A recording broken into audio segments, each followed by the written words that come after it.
সমতা, পারস্পরিক শ্রদ্ধা ও সৌহার্দ্যের ভিত্তিতে বাংলাদেশের সঙ্গে স্থিতিশীল সম্পর্ক চায় ভারত। একথা জানিয়েছেন দেশটির হাই কমিশনার প্রণয় কুমার ভার্মা।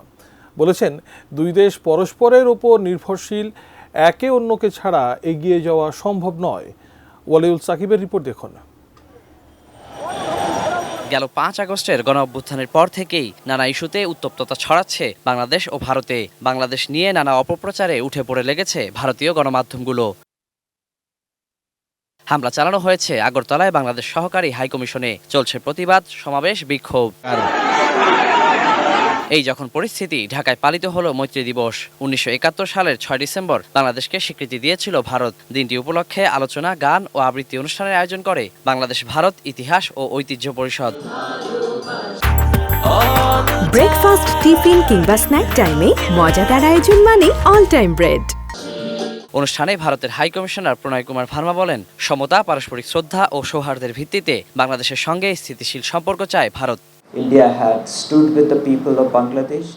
ভারত 1971 সালে বাংলাদেশের মানুষের পাশে দাঁড়িয়েছে। বাংলাদেশের গণতান্ত্রিক, স্থিতিশীল, শান্তিপূর্ণ ও উন্নয়নশীল দেশ হওয়ার যাত্রায়ও এটি অব্যাহত থাকবে। আমি আত্মবিশ্বাসী, দুই দেশের মানুষের চাওয়া পূরণ করতে ও তাদের কাছাকাছি আনতে আমরা একসঙ্গে কাজ করে যাব। দুই দেশ পরস্পরের উপর নির্ভরশীল, একে অন্যকে ছাড়া এগিয়ে যাওয়া সম্ভব নয় বলেও জানান তিনি। Waliul Sakib, ATN News, Dhaka.